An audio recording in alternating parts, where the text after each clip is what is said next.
Hello guys, welcome to Pakistani real reaction. तो कैसे हैं आप सब? उम्मीद है आप सब बढ़िया होंगे, मजे में होंगे, खुश होंगे, आबाद होंगे। हमारी दुआ यही है आप हमेशा हंसते रहें और मुस्कुराते रहें, खुद भी खुश रहें, दूसरों को भी खुश रखें। मेरा नाम है मुदस्सिर। मैं मुबशिर। सो गाइस, तुर्की की तो जैसे भारत बैंड ही बजा रहा है, इस तरह हाल कर रहा है। धो के मसल रहा है अब तो यार। मतलब वही धो धो के मसल रहा है। बिल्कुल आप वाली बात ठीक है। बिल्कुल। तुर्की का भारत ने किया पैसेंजर प्लेन सीज, जिसको देख तुर्की ने शुरू किया रोना धोना। तो मतलब भाई साहब, ये क्या हुआ अब? रोने लग गया तुर्की, मतलब पागल हो गया। इस तरह भारत उसको पनिश कर रहा है। अब उसका पैसेंजर प्लेन जो होता है वो भारत ने सीज कर लिया। मतलब उसका जहाज जो है वो भारत ने सीज कर लिया। अब क्या चक्कर हुआ है? भारत तो सही भाई बैंड बजा रहा है यार। कुछ किया होगा, लाजमी बात है। इंडिया वैसे तो किसी की कोई चीज सीज नहीं करता। भाई पहले वीडियो देखेंगे यार, तब भी सही पता लगेगा भाई कि मतलब हुआ क्या है। क्योंकि टाइटल से तो हमें आइडिया नहीं हो रहा क्यों सीज हुआ है। तो काउंट करते हैं 3 2 1 एंड स्टार्ट। इस समय की सबसे बड़ी खबर तुर्की की ओर से निकल कर आ रही है, बल्कि इस बार तुर्की ने तो अपनी हदें ही पार कर दी। वैसे भी जो देश आतंकी पालने वाले पाकिस्तान का दोस्त हो, उससे भला क्या अच्छाई की उम्मीद रख सकते।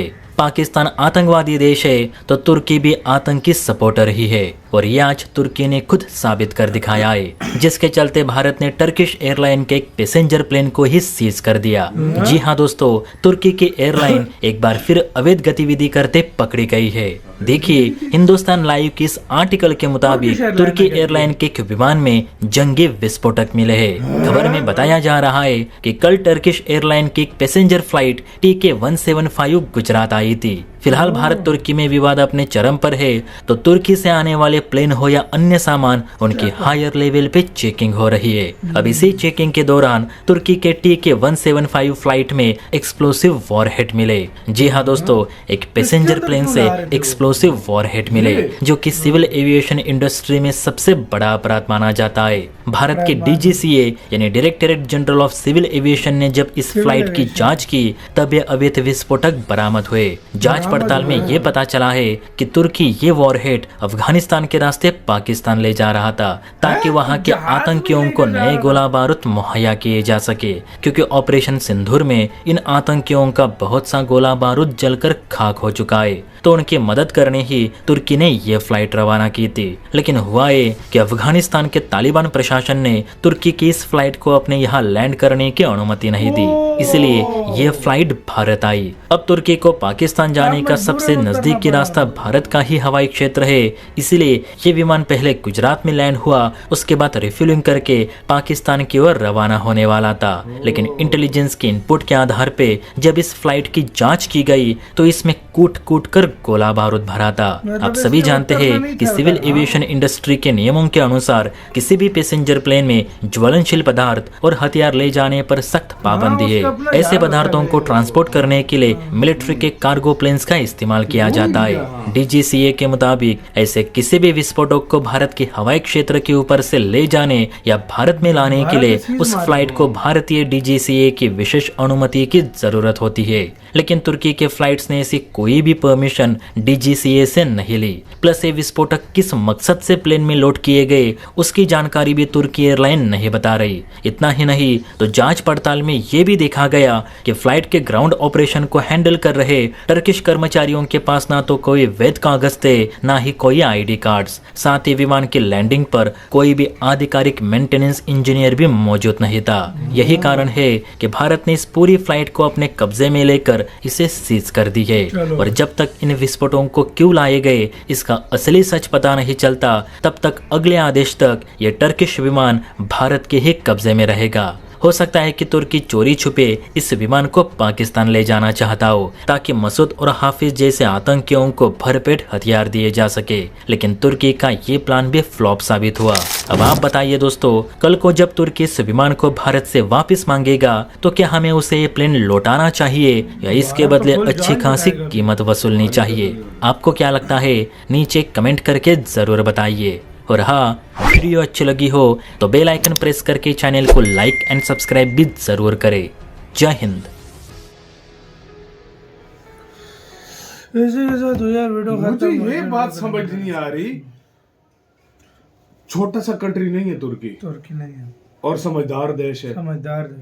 ऐसी एयरलाइन में कौन लेकर आता है यार? भाई वही तो हैरानी, कार्गो प्लान होता है उसका मिलिट्री का यार। मिलिट्री का वाकई कार्गो प्लान होता है। C-130, ऐसे मुख्तलिफ प्लान में नाम कौन के लेकर आता है, पहले ये बताओ मुझे। भाई वही हैरान हूँ मैं। वो असल में आना था उसने अफगानिस्तान से होकर पाकिस्तान। अफगानिस्तान ने इजाजत नहीं दी। अफगानिस्तान ने इजाजत नहीं दी तो मजबूरन उनको उतरना पड़ा गुजरात में, क्योंकि करीब पड़ता है ना। तो गुजरात जब वो उतरे तो वो समझे थे रिफ्यूलिंग करके निकल जाएंगे, कोई नहीं रोकेगा, कौन रोकेगा। लेकिन इधर भारत की मतलब एक तो मतलब कोई खबर भी मिल जाती होगी, और दूसरी बात ये कि चेकिंग होती है। भारत आजकल भाई चेकिंग फुल हर चीज की कर रहा है, स्पेशली तुर्की के जहाजों की। औरों की करे ना करे इनकी कर रहा है, क्योंकि भारत ने जैसे ही देखा माल पड़ा सीज मार दी। अगर ये बात ऐसी है तो फिर तो मुद्दा इंडिया बड़ा ज्यादा उठाएगा, ये किधर लेकर जा रहे हो। और जो उसके अधिकारी हैं उनको तो ये भी नहीं पता कि ये जो है ना किसने रखा, क्या रखा, किस लिए। भाई अभी तुर्की जब मांगेगा तो रोना धोना तो करेगा, और अभी तो बहुत तो उसको दर्द होगा, और तुर्किश एयरलाइन की भी बदनामी है उसमें, जो सीधी सी बात है। तो भाई यार अजीब है यार, मतलब सोचने की बात है यार। मैं सच में हैरान होता हूँ। अच्छी से अच्छा कंट्री भी हो ना तो कुछ सोच समझ कर ऐसी हरकतें करता है यार। या तो होगा थोड़ा सा, बस छोटा सा होगा और लेकर आ गए होंगे कोई ऐसी चीज। लेकर आए तो क्यों लेकर आए, सोची की बात है ना। हाँ वही बात है। बीच में पैसेंजर नहीं होंगे जाहिर बात है, लाजमी बात है। पैसेंजर ही होंगे तो तब आया ना, खाली प्लेन आता है कभी? वही ना, पैसेंजर भी तो है ना भाई। यार मतलब मुझे नहीं समझ आ रही है कर क्या रहा है यार। ऐसा चलो अगर भेजो शिप के रास्ते बंदे को समझ आती है, आप अपना मिलिट्री एयरक्राफ्ट भेजो समझ आती है, बंदा कहता है हाँ ठीक है। बताकर भेजो कि ये इस रास्ते इधर जाएगा, समझ आती है। वैसे ही उसमें डालकर दे दिया यार। भाई यही तो हैरानी की बात है सच में। मेरा ज़हन अभी भी इस चीज को एक्सेप्ट नहीं कर रहा है, ऐसा कैसे कर सकते। भाई कल खबर आई है कि इंडिगो ने तुर्किश एयरलाइन को कैंसिल कर दिया। वो एक अलग इनको दर्द पगला गए। और मजे की बात है वो जो इंडिगो है वो ग्रीस की एयरलाइन के साथ कर रही है। सोने पे सोगा, मतलब जले पे नमक छिड़कना। सही बात है। तो मतलब ये शायद तब पगला गए। वाकई में कुछ ना कुछ सीन हुआ है भाई। अब देखो इसके ऊपर जांच भारत बैठाएगा, फिर इसके क्योंकि अगर ये देखो ये न्यूज अभी उन्होंने आर्टिकल दिखाया सारा कुछ, ये न्यूज सच हुई ना, कंफर्म होगी, ये न्यूज अगर कंफर्म हो गई ना इंटरनेशनल मीडिया में, देखो अभी फुल कंफर्म नहीं है, अभी जो खबरें आ रही तो है इस पे सही आ रही है, लेकिन जब कंफर्म होगी कि वाकई ऐसा हुआ है और इंडिया ने उसको सीज किया, तुर्की गया। इसमें इंटरनेशनल मीडिया पड़ गया तो और काम तुर्की गया, फिर तुर्की की एयरलाइन गई। सही बात है। तो आपका कैसे सारे मामले के ऊपर क्या कहना है, मतलब अपनी राय जो है कमेंट सेक्शन में दें। आप क्या सोचते हैं, अपना बहुत ज़्यादा ख्याल रखना तो यार।